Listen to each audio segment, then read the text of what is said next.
నమస్తే, welcome to AP 13 news. ముందుగా headlines చూద్దాం. భక్తులకు టీఎస్ఆర్టీసీ గుడ్ న్యూస్. శైవ క్షేత్రాలకు స్పెషల్ బస్సులు. 1 రూపాయికే 4 గ్యాస్ సిలిండర్లు. ఏపీలో జర్నలిస్టులకు జగన్ సర్కార్ శుభవార్త. జీవో కూడా వచ్చేసింది. నిబంధనలు ఇవే. ఈ నెల 14 నుంచి కార్తీక మాసం ప్రారంభం కానుంది. ఈ పవిత్ర కార్తీక మాసంలో తెలుగు రాష్ట్రాల్లోని భక్తులు పుణ్యక్షేత్రాలకు వెళ్తుంటారు. ముఖ్యంగా శైవ క్షేత్రాలను ఎక్కువగా భక్తులు దర్శించుకుంటూ ఉంటారు. ఈ నేపథ్యంలో భక్తులకు టీఎస్ఆర్టీసీ గుడ్ న్యూస్ చెప్పింది. తెలుగు రాష్ట్రాల్లోని పుణ్యక్షేత్రాలకు భక్తుల సౌలభ్యం కోసం ప్రత్యేక బస్సులు నడుపుతున్నట్టు టీఎస్ఆర్టీసీ అధికారులు తెలిపారు. ఏపీలోని అమరావతి, ద్రాక్షారామం, భీమవరం, పాలకొల్లు, సామర్లకోటలోని పంచరామ క్షేత్రాలకు బస్సులు ఏర్పాటు చేసినట్లు చెప్పారు. ప్రతి ఆదివారం పౌర్ణమి ముందు రోజు సాయంత్రం 5 గంటలకు హైదరాబాద్ నుంచి ఈ బస్సులు బయలుదేరుతాయి. దర్శనం అనంతరం మంగళవారం మధ్యాహ్నం 12 గంటలకు తిరిగి నగరానికి చేరుకుంటాయని అధికారులు తెలిపారు. టికెట్ ఛార్జీలు రాజధాని బస్సుల్లో 4,000 రూపాయలు, సూపర్ లగ్జరీ 3,200 రూపాయలుగా నిర్ణయించారు. దర్శనం, వసతి కోసం 550 రూపాయలు అదనంగా చెల్లించాల్సి ఉంటుందని చెప్పారు. తెలంగాణలో ఎన్నికల వాతావరణం వేడెక్కింది. శుక్రవారంతో నామినేషన్ల ప్రక్రియ పూర్తి కాగా మొత్తం 119 నియోజకవర్గాలకు 1100కు పైగా అభ్యర్థులు బరిలోకి దిగుతున్నారు. అధికార బీఆర్ఎస్, బీజేపీ, కాంగ్రెస్ లాంటి ప్రధాన పార్టీలతో పాటు పలు చిన్న చితక పార్టీలు, స్వాతంత్రులు బరిలోకి దిగుతున్నారు. ఎన్నికల్లో విజయమే లక్ష్యంగా అన్ని పార్టీల అభ్యర్థులు పావులు కదుపుతున్నారు. ఇక అసెంబ్లీ ఎన్నికల్లో ముఖ్యమైనటువంటి ఎన్నికల మేనిఫెస్టోను పార్టీలు విడుదల చేస్తున్నాయి. సామాన్యులు, మధ్య తరగతి ప్రజలను ఆకట్టుకునేలా పార్టీలు ఎన్నికల మేనిఫెస్టోను ప్రకటిస్తున్నాయి. 500 రూపాయలకే గ్యాస్ సిలిండర్ ఇస్తామంటూ కాంగ్రెస్, 400కే ఇస్తామంటూ బీఆర్ఎస్ ఎన్నికల మేనిఫెస్టోను ప్రకటించాయి. అయితే ఓ జాతీయ పార్టీ గ్యాస్ సిలిండర్లపై సంచలన ప్రకటన చేసింది. తాము అధికారంలోకి వస్తే 1 రూపాయికే ఏడాదికి 4 గ్యాస్ సిలిండర్లు ఇస్తామని ప్రకటించారు. ఆల్ ఇండియా ఫార్వర్డ్ బ్లాక్ పార్టీ తరఫున కుమ్మరి వెంకటేష్ యాదవ్ సనత్ నగర్ నుంచి పోటీ చేస్తున్నారు. తెలంగాణ అసెంబ్లీ ఎన్నికల్లో నామినేషన్ ప్రక్రియ ముగిసింది. దీంతో అభ్యర్థులు ప్రచారాన్ని ముమ్మరం చేశారు. కాళ్లకు చక్రాలు కట్టుకుని తిరుగుతూ ఓటరు దేవుళ్లను ప్రసన్నం చేసుకునేందుకు ప్రయత్నిస్తున్నారు. అధికార పక్షం నేతలు ప్రతిపక్షాలను టార్గెట్ గా చేసుకుని విమర్శలు చేస్తూ ప్రచారాన్ని సాగిస్తుండగా ప్రతిపక్షాల అధికార పక్షం లోపాలను ఎత్తి చూపుతూ జనంలోకి వెళ్తున్నారు. మరికొందరు సెంటిమెంట్ తో ఓట్లను పొందేందుకు, రాబట్టేందుకు యత్నిస్తున్నారు.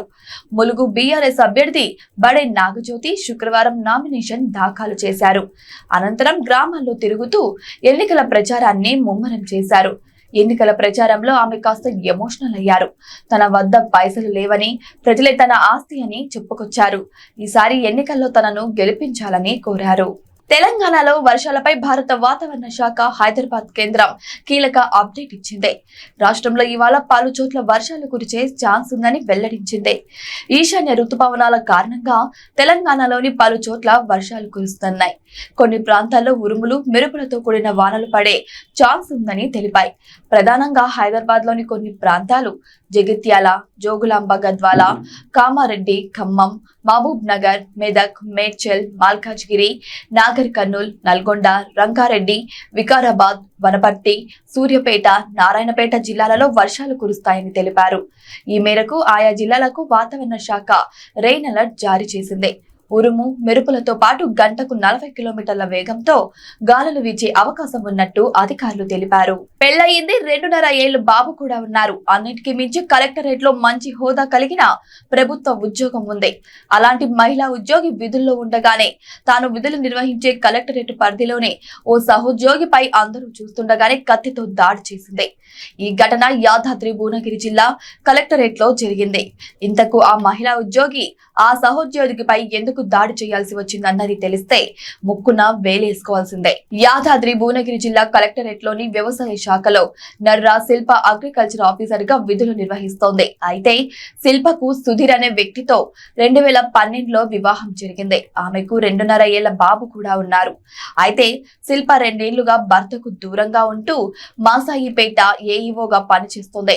అయితే కోవిడ్ సమయం నుంచి మనోజ్ అనే తన సహోద్యోగికి దగ్గరైంది శిల్ప. అప్పటికే వీళ్ళిద్దరి మధ్య శారీరక సంబంధం కూడా ఏర్పడింది. ఆ సమయంలోనే శిల్ప గర్భం దాల్చగా గర్భ నిరోధక మాత్రలు వేసుకుని కడుపు పోయేలా చేసుకుంది. ఆ తర్వాత కూడా చాలా సార్లు వీళ్ళు తన వివాహేతర సంబంధాన్ని కొనసాగించారు. అయితే ఈ విషయం తన భర్తకు కూడా తెలియడంతో పలుమార్లు మందలించారు. ఏపీలో జర్నలిస్టులకు జగన్ సర్కార్ శుభవార్త చెప్పింది. గత కేబినెట్ భేటీలో తీసుకున్న జర్నలిస్టుల ఇళ్ల స్థలాల కేటాయింపు నిర్ణయం మేరకు ప్రభుత్వం ఉత్తర్వులు జారీ చేసింది. ఏపీలో ప్రతి జర్నలిస్టుకు 3 సెంట్ల ఇళ్ల స్థలం ఇవ్వనుంది ఏపీ ప్రభుత్వం. ఈ మేరకు ఉత్తర్వులో విషయాన్ని ప్రస్తావించింది. 60 నుంచి 40% చెల్లింపు పద్ధతిలో ఇళ్ల స్థలాల కేటాయింపు ఉంటుందని ఉత్తర్వుల్లో స్పష్టం చేసింది. కనీసం 5 ఏళ్ల అక్రిడేషన్ కలిగిన జర్నలిస్టులకు ఇళ్ల స్థలాలను పంపిణీ వర్తించింది. జిల్లా ఇన్ఛార్జ్ మంత్రి నేతృత్వంలో జర్నలిస్టుల ఇళ్ల స్థలాల కేటాయింపునకు కమిటీలు ఏర్పాటు చేయాలని నిర్ణయించింది ప్రభుత్వం. అయితే ఆ కమిటీలో జర్నలిస్టులకు సభ్యులుగా అవకాశం కల్పించనుంది. ఇళ్ల స్థలాల కోసం జర్నలిస్టులు ఆన్లైన్లో దరఖాస్తులు చేసుకోవాల్సి ఉంటుంది. ఇందుకోసం ప్రత్యేక వెబ్సైట్ ను కూడా రూపొందించింది ప్రభుత్వం. 45 రోజుల్లోగా దరఖాస్తులు స్వీకరణ ప్రక్రియను పూర్తి చేయాలని ఉత్తర్వుల్లో పేర్కొంది. తిరుపతిలో ప్రైవేట్ ట్రావెల్ బస్సు డ్రైవర్ పై దాడి ఘటన కలకలం రేపింది. నడి రోడ్డుపై పుట్టినరోజు వేడుకలు చేసుకుంటున్నారు యువకులు. హారం కొట్టాడని డ్రైవర్ పై దాడి చేశారు. తిరుపతిలోని అంబేద్కర్ కాలనీకి చెందిన శివ, శశి స్నేహితుల పుట్టినరోజు వేడుకలను గురువారం అర్ధరాత్రి స్థానిక శంకరంబాడి సర్కిల్ సమీపంలోని ఎంఆర్ఎఫ్ షోరూం వద్ద ప్రధాన రోడ్డుపై నిర్వహించారు. 6 యువకులతో కలిసి నడి రోడ్డుపై బైకులు అడ్డుపెట్టి కేకులు కోస్తూ హడావిడి చేశారు. అదే సమయంలో అభిషేక్ ట్రావెల్స్ కు చెందిన బస్సు విజయవాడ నుంచి బెంగళూరు వెళ్తూ ఆ మార్గంలోకి వచ్చింది. రోడ్డుకు అడ్డుగా ఉన్న యువకులు తప్పుకోవాలని బస్సు డ్రైవర్ గణేష్ హారన్ కొట్టాడు. ఆగ్రహించిన యువకులు బస్సుపై రాళ్లు రువ్వారు. దీంతో బస్సు అద్దాలు పగిలాయి. వారిని అడ్డుకోపోయిన డ్రైవర్ ను దారుణంగా కొట్టారు. ఇంతలో పోలీసులు రావడంతో యువకులు అక్కడి నుంచి పారిపోయారు. ఏపీకి వాతావరణ శాఖ చల్లని కబురు చెప్పింది. బంగాళాఖాతంలో ఈ నెల 15 నాటికి అల్పపీడనం ఏర్పడే అవకాశం ఉందని అమరావతి వాతావరణ కేంద్ర సంచాలకులు ఓ ప్రకటనలో పేర్కొన్నారు. మరోవైపు తూర్పు మధ్య అరేబియా సముద్రంలో గురువారం ఏర్పడిన అల్పపీడనం శుక్రవారం నాటికి బలహీనపడింది. దానికి అనుబంధంగా ఉన్న తుఫాన్ ఆవర్తనం తూర్పు మధ్య ఆగ్నేయ అరేబియా సముద్రంలో సముద్ర మట్టానికి 3.1 కిలోమీటర్ల ఎత్తులో కొనసాగుతుంది. అల్పపీడనం ప్రభావంతో ఈ నెల 15 తర్వాత వర్షాలు మరోసారి ఊపందుకునే అవకాశం ఉందని అంచనా వేస్తున్నారు. ఇవాళ ఏలూరు, కృష్ణా, ఎన్టీఆర్, పల్నాడు, ప్రకాశం, నెల్లూరు, పశ్చిమ గోదావరి, అన్నమయ్య, చిత్తూరు, కర్నూలు, నంద్యాల, సత్యసాయి, తిరుపతి జిల్లాలలో తేలికపాటి నుంచి మోస్తారు వర్షాలు పడే అవకాశం ఉంది. చిత్తూరు జిల్లా నగరిలో 25.2 మిల్లీమీటర్లు, నెల్లూరులో 14.7, కర్నూలు జిల్లా ఆలూరులో 14.4, కర్నూలు జిల్లా హోలుగుండలో 12.2, తిరుపతిలో 10.4 మిల్లీమీటర్ల వర్షపాతం నమోదైంది. పామును చూస్తేనే భయంతో పరిగెడతాం. అలాంటిది 12 అడుగుల భారీ సర్పాన్ని చూస్తే గుండెల్లో దడ పుడుతుంది. తాజాగా ఓ భారీ గిరినాగు అనకాపల్లి జిల్లాలలో హల్చల్ చేసింది. జనవాసాల్లో చేరి ప్రజల్ని భయభ్రాంతులకు గురి చేసింది. గిరినాగులు సాధారణంగా జనవాసాల్లోకి రావు. ఇవి ఎక్కువగా అడవుల్లోనే తిరుగుతుంటాయి. వీటికి విషయం అధిక మోతాదులో ఉత్పత్తి అవుతుంటుంది. ఇవి కాటిస్తే 10 నిమిషాల్లోనే ప్రాణం పోయే ప్రమాదం కూడా ఉంది. గిరినాగులు పాములనే ఆహారంగా తీసుకుంటాయి. అనకాపల్లి జిల్లా చీడికాడ మండలంలో అలాంటి తీవ్ర ప్రమాదమైన ఓ 12 అడుగుల భారీ గిరినాగు తచ్చాడుతూ స్థానికులకు భయపెట్టింది. రామచంద్ర వీధిలోని ఓ ఇంట్లో గురువారం రాత్రి ఆ గిరినాగు దూరింది. ఆందోళనకు గురైన ప్రజలు స్థానిక స్నేక్ క్యాచర్ కు సమాచారం అందించారు.